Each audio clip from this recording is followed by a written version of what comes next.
Good morning, everyone. We will now hear a piece by Alice Gomez called Mystic Temple.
Welcome to worship at Paint Branch Unitarian Universalist Church in Adelphi, Maryland.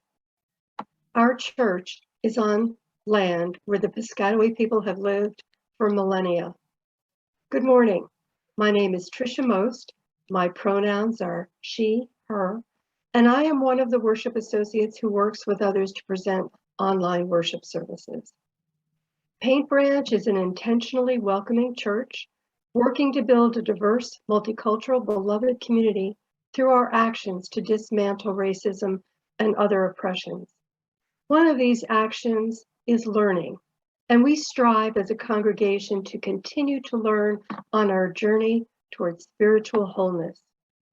Thank you for joining us to explore the doctrine of discovery, its impact on Indigenous people, and the role of Unitarian Universalists. All of the recorded music for today's worship is shared with permission from the copyright holder of the Wind Riders CD, a collection of Native American flute compositions by various artists as listed in the order of service. Today, we launch our October worship theme of rootedness by looking at the uprootedness and injustice brought about by an international 15th century papal decree that sanctioned and promoted the conquest, colonization, and exploitation of non-Christian territories and people around the world. This service will explore Unitarian Universalists' role in the running of Indian boarding schools and more recent UU practices. You are invited to attend a discussion with the presenters immediately following the worship service.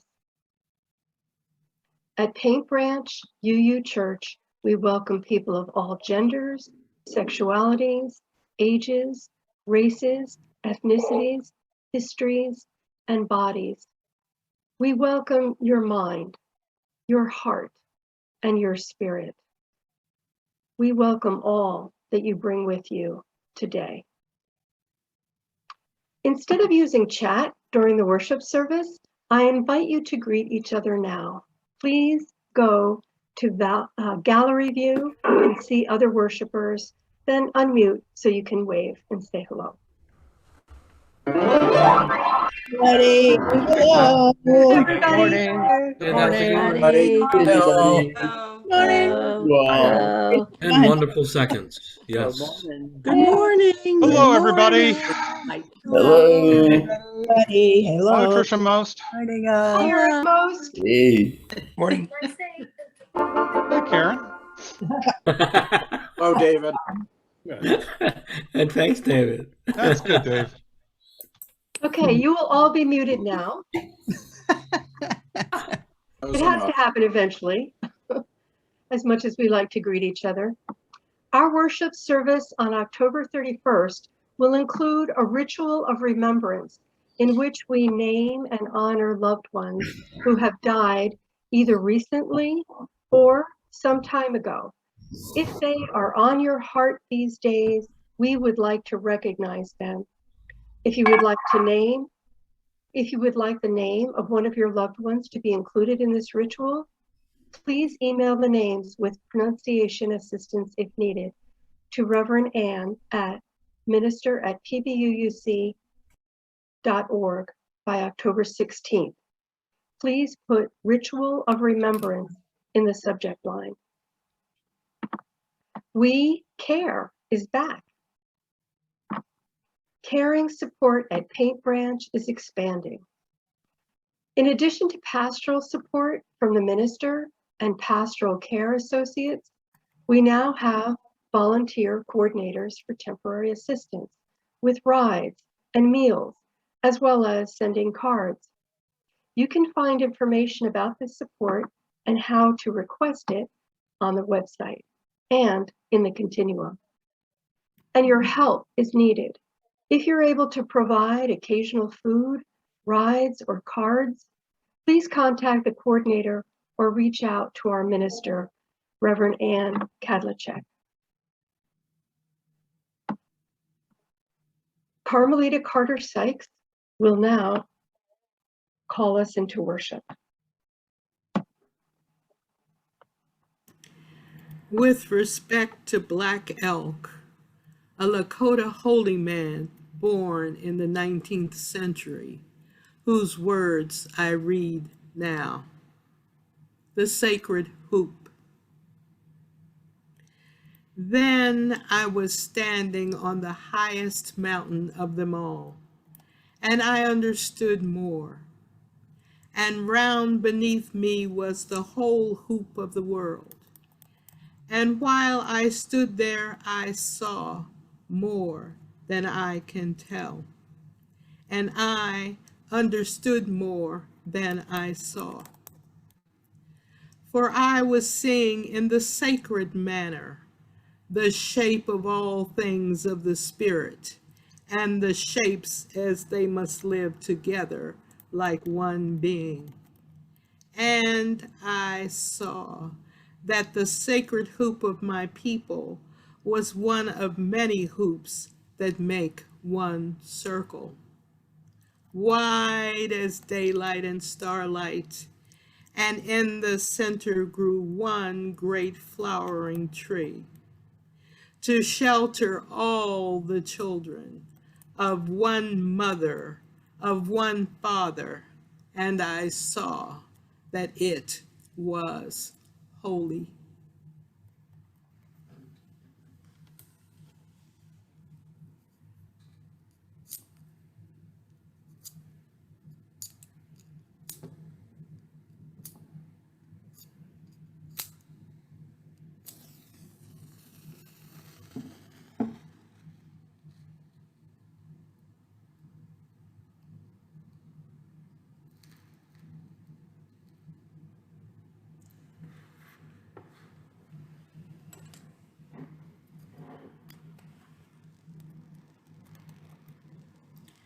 We light the chalice to celebrate Unitarian Universalism. This is the church of the open mind, the helping hands, the loving heart, and the radiant spirit. Encendamos este cáliz para celebrar el unitarismo universalismo. Esta es la iglesia de la mente abierta, de las manos amigas, del amor del corazón y del espíritu radiante.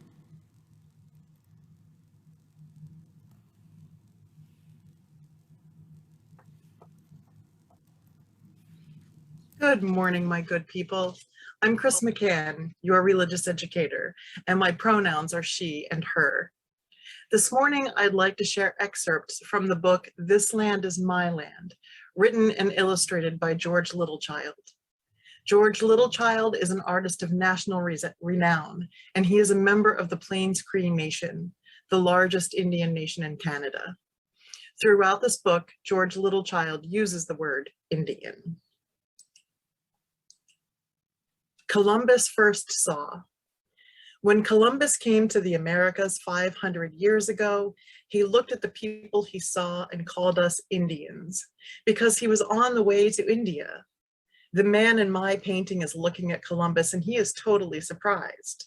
I too would have been surprised if I had been there. Who are these men whose skin is so pale? Have they come from the spirit world to guide us? What do they want, these men who are not like us? I remember hearing about Columbus at school when I was a boy. The teacher said he was a great man because he had discovered America. Even then, I wondered how Columbus could have discovered America when my people were already here. Since Columbus came to the Americas, my people have lost most of our land and we have suffered much. Knowing what I do now about our history, I would have offered Columbus a meal and a place to stay and treated him as a guest, but I would have not allowed him to take away our land. Mountie and Indian Chief. This picture brings you face to face with two different cultures. The Mountie is a Royal Canadian mounted policeman sent by the Queen of England and the government of Canada to enforce the law of the Europeans. The chief is a leader of the Plains Cree. He is protecting our people and our way of life.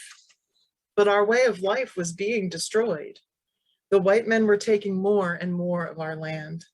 They put us onto reserves, which were just little pieces of the territory we used to have, and we couldn't come or go without their permission.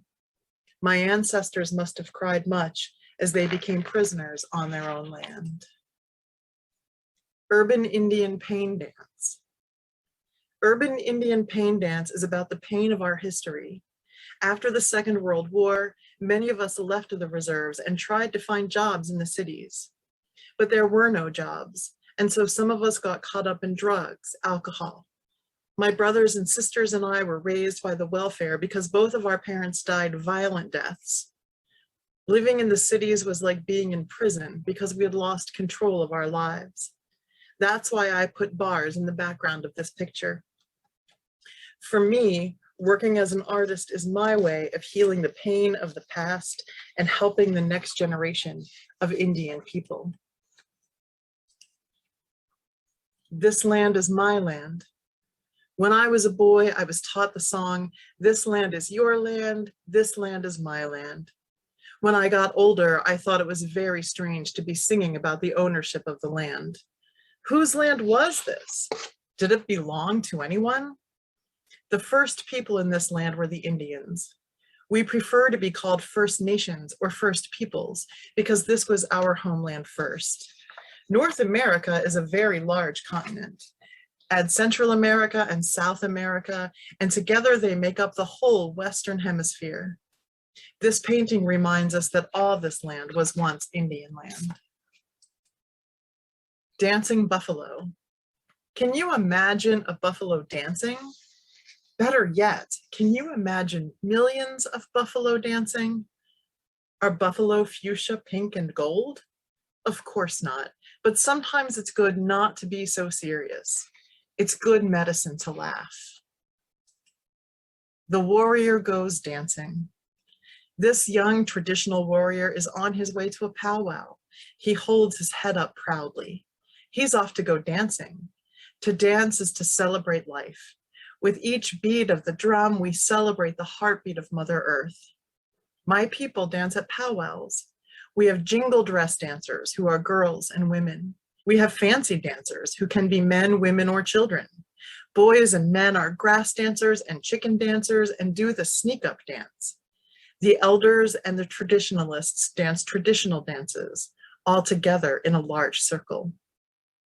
The circle is a very important symbol to all Indians because the circle represents strength and unity.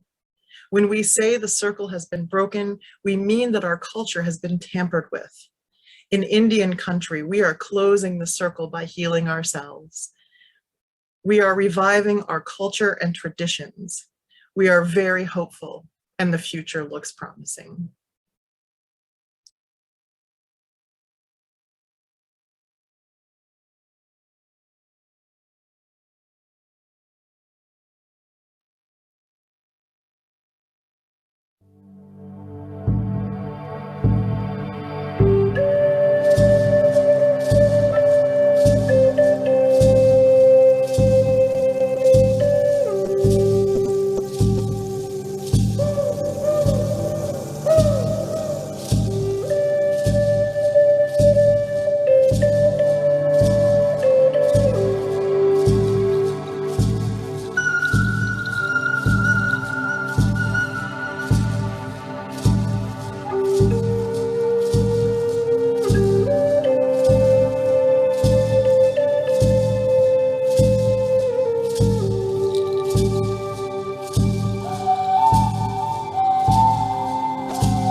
Columbus discovering America. Today we explore the history of the uprooted indigenous people of the Americas and the role of Unitarian Universalists.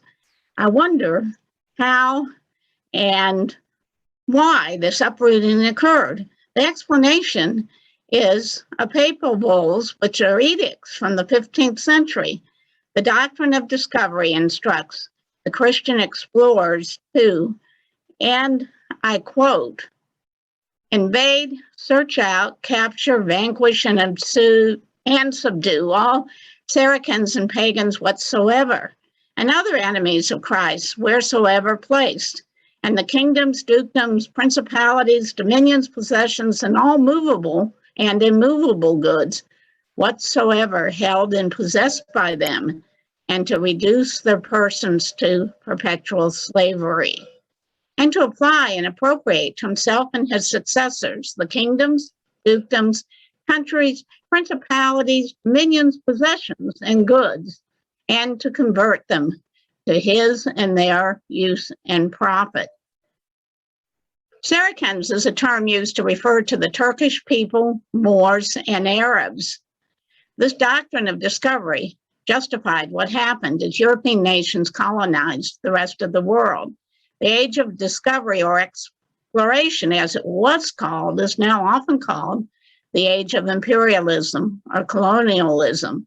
It justified slavery and the displacement and genocide of indigenous people.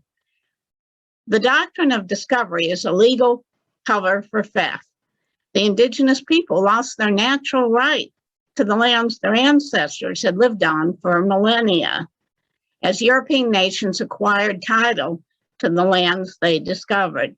The concept of an individual owning land was foreign to the Native Americans, who believed that the tribe owned the land. Spiritually, this ownership was in harmony with the water, soils, plants, animals that shared the land. Land speculators and agribusiness took over lands, often forming plantations that were worked by another type of property, slaves from West Africa. Indigenous people were forced off their lands by the US military. The infamous Trail of Tears is an example. There were many deaths through malnutrition, disease, maltreatment, and killing. Indigenous people were moved to lands that were neither the places they were rooted to spiritually nor comparable in resources to sustain life. An example, the US military was ordered to destroy the buffalo, the economic base of the Plain nations in the 1880s. The goal was to create indigenous dependency and compliance with land transfers. Old Lady Horse of the Kiowa Nation expressed the impact of this well. Everything the Kiowa had came from the buffalo. Most of all, the buffalo was part of the Kiowa religion. The buffalo saw that they could no longer protect their people. Another example, in 1849, the Army planted a base, Fort Laramie, on Sioux lands and signed a treaty with the Sioux in 1868. Then gold was found in the hills. A rush was on and the treaty was not honored. Chiefs Crazy Horse and Sitting Bull led their people, winning a battle of Little Bighorn in 1876. It's also known as Custer's Last Stand. The influx of settlers and prospectors did not stop. A Sioux elder recently attributed the social problems of the American Indian to not being able to practice their sacred rituals on their sacred lands. The indigenous people were being uprooted, both physically and spiritually. This year, hundreds of unmarked graves have been located on land that was Indian boarding schools in Canada. This sparked interest in the Indian boarding schools in the United States. The schools emphasize military-style order and harsh discipline. Corporal punishment was used, which was not a practice of the indigenous people. Food was often inadequate, sanitation poor, disease common, and mortality rate high. There are reports of sexual abuse. Most schools had scheduled of half-day manual labor and half-day education. The education was basic and vocational, with an emphasis on assimilation. The children were not allowed to speak their native language nor practice their religious rituals. 3 Unitarian missions were set up to undertake educational work among the Indians. The first, in 1855, was among the Chippewa in Minnesota. It soon failed due to lack of funding. J.F.B. Marshall, then Secretary of the Bureau of Southern and Indian Educational Work of the American Unitarian Association, wrote of the Crow students. Here are students taken out of the lowest and most degraded forms of savage home life, and they are taught to love neatness, cleanness, and practical Christian life. And he concluded, they, like the Negro graduates in the South, will do credit to their training and become zealous and successful laborers for the civilization of their race. In 1870, Unitarians took over the management of the Colorado reservation where the Ute lived. 4 Unitarian ministers were assigned to work with the Utes to maintain a strictly honest administration of government affairs and to meet the Indians in a humane Christian spirit, and to present them the better phases of a Christian civilization. A government agent joined the Unitarians and demanded farming when the land was unsuitable for farming. Tensions arose and the military was called in. The battle that ensued left numerous dead on both sides. The Utes were moved to an eastern Utah reservation. The Unitarians were participating in what in hindsight was imperialism and did not know how to represent the Utes. The Montana Industrial School opened in the fall of 1886, led by Reverend Henry J. Bond. This school was the longest running of the Unitarian schools. The goal was to remove Indian children from their nomadic lifestyle and give them practical instruction in math and English. Boys were taught farm work, and the girls trained in cooking, sewing, and other domestic skills. European notions of manners, hygiene, and right living were emphasized. In 1895, the care of the school was assumed by the federal government. As outdated as the Doctrine of Discovery appears, it remains the basis for laws that still control the indigenous peoples who live in this country. And now we will hear a piece by Marilyn Rife called Flute Song.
We wish to continue to exist.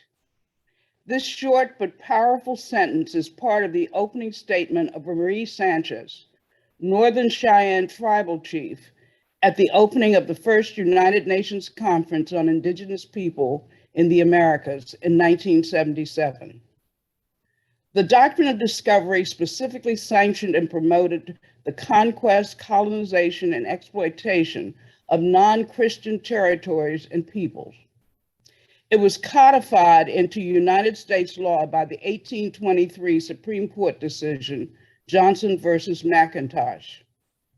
The doctrine was cited as recently as 2005 by Justice Ruth Bader Ginsburg in the Supreme Court decision upholding the premise of the doctrine in Sherrill versus Oneida Nation of New York, a decision she wrote that denied the Oneida Nation tribal ownership of their tribal and ancestral lands. The doctrine has never been legally repudiated by the United States government. It has resulted in many abuses, including brutal forced relocations, the boarding schools that Margaret talked about, the Trail of Tears, structuring social programs such as Social Security to leave out natives altogether, restricting their choice of residence, representing Indians in posters, movies, books, pictures as savage, stupid, irresponsible, interested only in singing, dancing, and drinking. While the doctrine remains in place today, individual warriors, tribes, and their chiefs, historians, and academics have been part of a steadily growing tide that has worked for many years to dismantle it.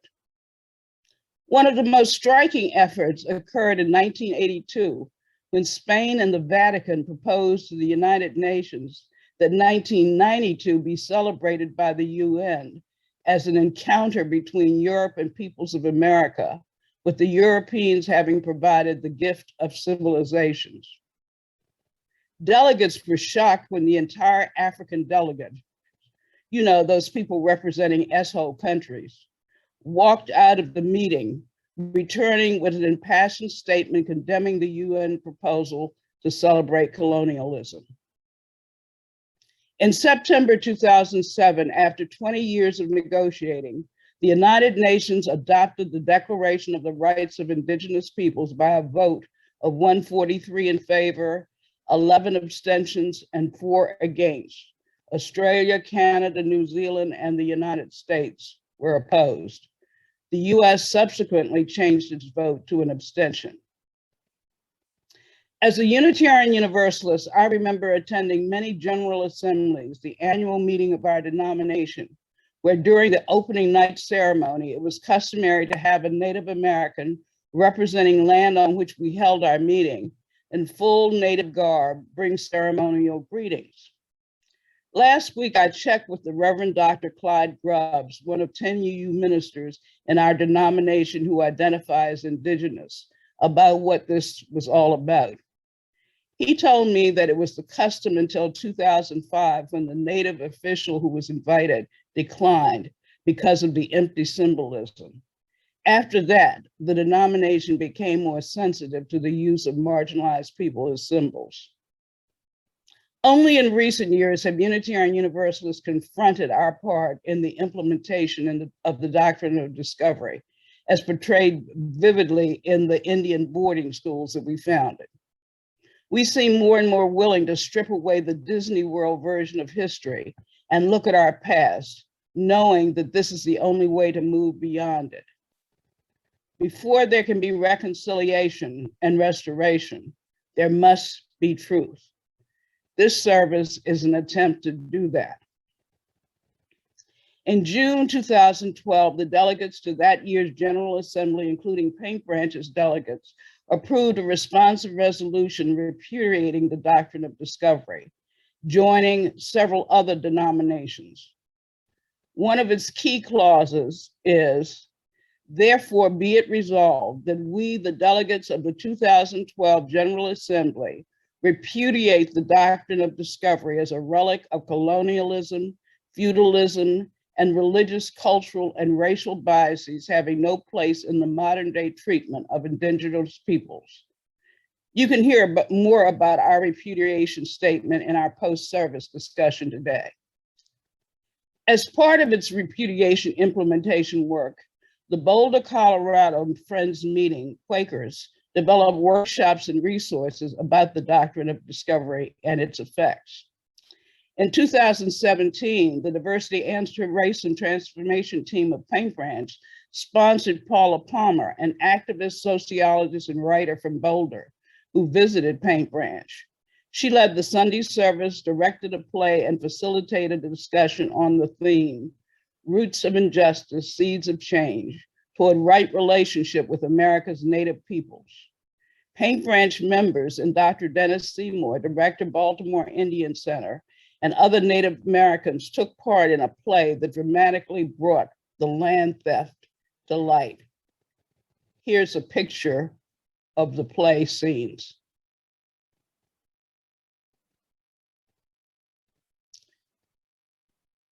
In 2018, DART, the Green Team, and the Social Action Committee of Paint Branch joined to host Paula on a return visit.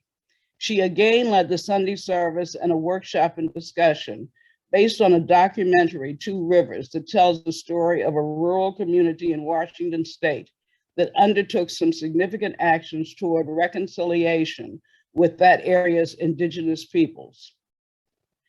The UUA produced resources in 2012 and 2013 to help congregations move from words to action in implementing the full meaning of the repudiation of the doctrine. Here are some of the suggestions from the UUA which we at Paint Branch might consider. Identify and learn the history of the indigenous people who previously lived or currently lived in our region or state. Develop a relationship with indigenous neighbors and join forces to support them in partnership and/or advocacy for local programs. Attend events open to the public and learn the Native Americans' perspectives on Columbus and Columbus Day. The late Native American scholar and political activist, Dr. Jack Forbes, established one of the first Native American studies program at the University of California at Davis, and was one of the co-founders of DQ University, the first Native American college located outside a reservation. He always stressed that while we, the living, are not responsible for what our ancestors did, we are responsible for the society we live in, which is the product of that past. Let us do more to seek and fully live into this truth.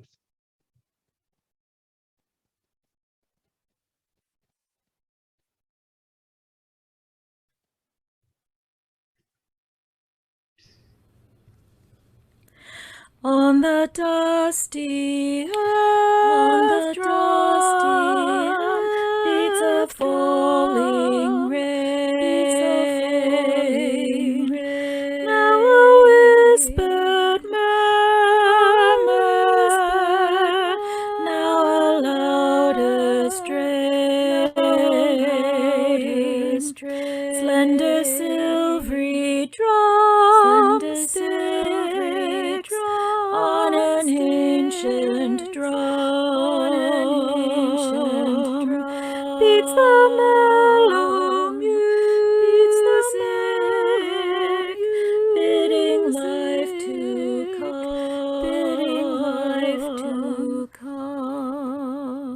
The earth is our mother, we must take care of her. The earth is our mother, we must take care of her. Clouds of life from the notes of greening spring. The earth is our mother, she will take care of us. The earth is our mother, she will take care of us. Ancient mother, I hear you calling.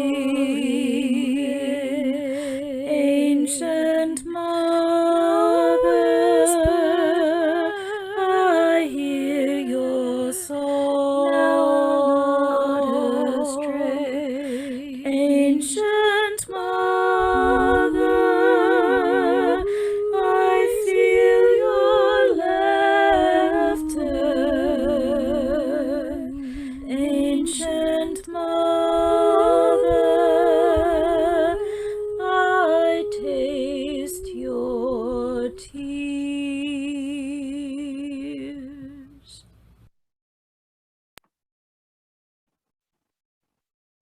Ebeth, thank you so much for recording your beautiful harmonies and for choosing images to illustrate the lyrics.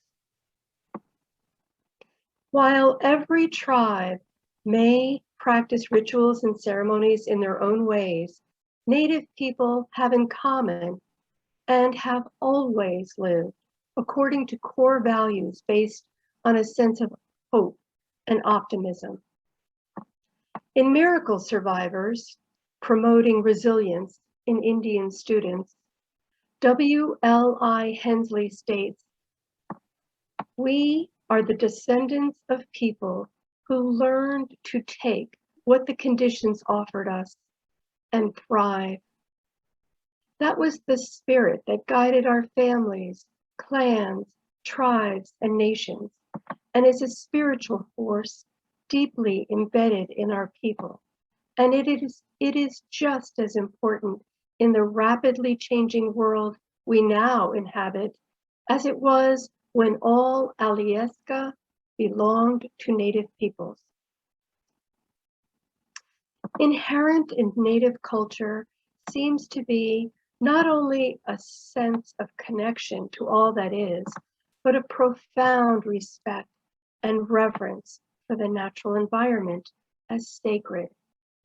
Native Americans have always believed in the need to protect Mother Earth and to use her resources wisely. Respect dictates that one only takes what one needs. Native American ways include a culture of generosity and sharing, and an emphasis on community instead of individuality. Cultural Native respect includes respect for others, respect for nature and the land, respect for elders, love for children, humility, responsibility to the tribe, sharing, and strong family support. This orientation as protectors of and dependency on the health of the earth is a part of a legacy of survival passed down by revered ancestors and is a strength of Native culture. It seems to me that mainstream American culture would be wise to learn from and follow Native leadership in the areas of renewable energy and management of natural resources. This is particularly important regarding climate change. Our national government, I hope, will benefit from the leadership such as that of U.S. Secretary of the Interior, Deborah Haaland of the Laguna Pueblo people. For Native peoples generally, the definition of family extends beyond blood relatives to related clan members, informally adopted kin, those with spiritual ties, as well as to those related through community recognitions customs. Native families are defined by how they provide care for members in their extended families throughout the life cycle, from childhood to old age. There is a strong inclination among Native people to handle problems in their own families and communities.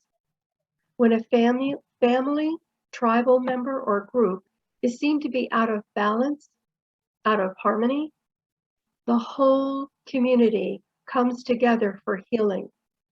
The problem is not seen as an individual problem, but rather as a community problem that requires coming into ceremony to provide the entire community with renewal and healing energy.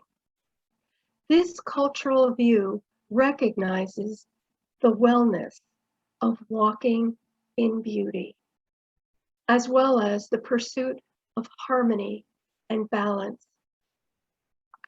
Finally, I want to share a quote from a respected Native American researcher named Iris Heavyrunner, who describes cultural resilience as a, quote, message of hope, courage, faith, and persistence.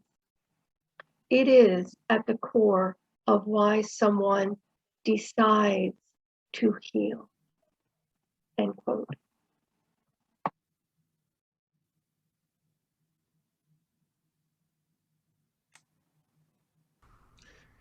Good morning.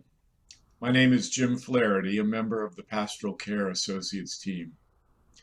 As Tricia said, we come now to the time in our service for lifting up the joys and sorrows of this gathered community. Within the sacred circle that is this congregation, we have the opportunity to be present to each other in good times and bad. We build resilience by celebrating successes and milestones, and also shouldering the burdens of sorrow and loss together, with the goal of creating beloved community. In just a minute, I'll invite you to share your joys and sorrows using the chat feature on Zoom. Also, remember, for future Sundays, you can have your statement read aloud during the service by submitting it in advance by noon on Friday prior to the service. Please use the email address joys-sorrows@pbuuc.org. I don't have any sharing to present aloud today, but that approach is available to you if you'd like to use it next time. Now I invite you to share in the chat as David Chapman plays our intonation music, Colors of the Wind by Kyle Landry.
Thank you, David. Let's now pause for a brief period of silent meditation to reflect on all that others have shared, as well as the joys and sorrows which were not expressed at this time, but remain in our hearts.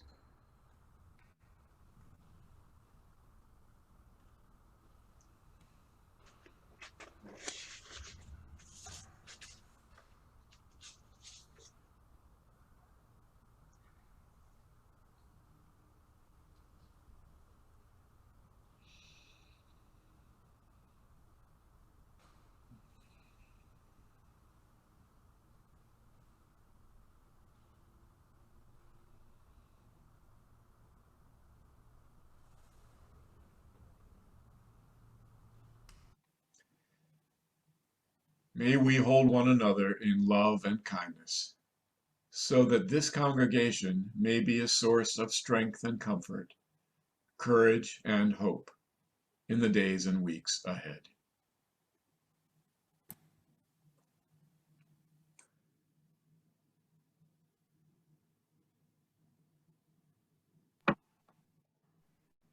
We come together in worship to explore ideas that might help us consider new ways to put our values into action, knowing that part of growing is learning.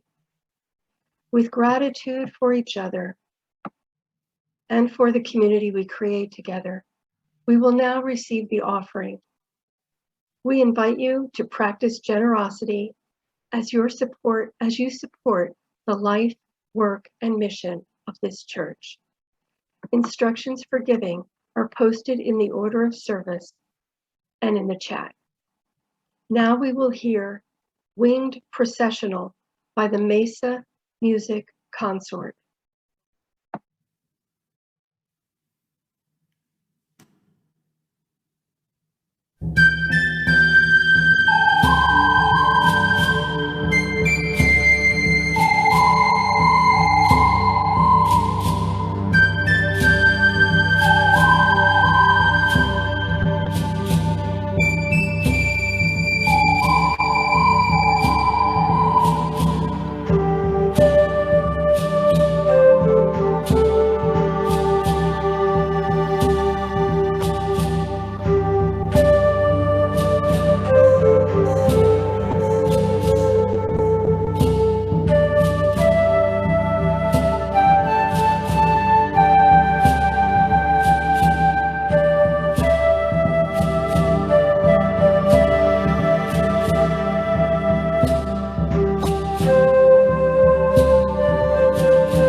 Thank you for your generosity to Paint Branch Unitarian Universalist Church.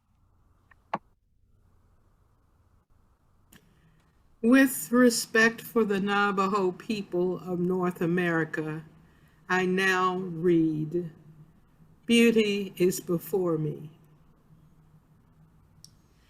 Beauty is before me and beauty behind me.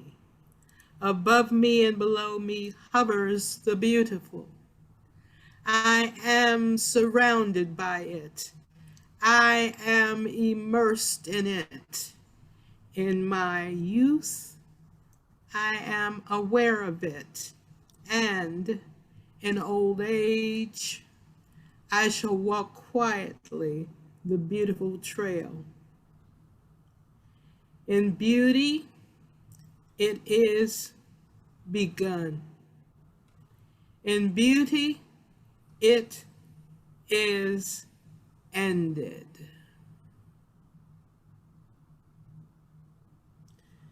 Now we'll sing our closing hymn, Fuente de Amor.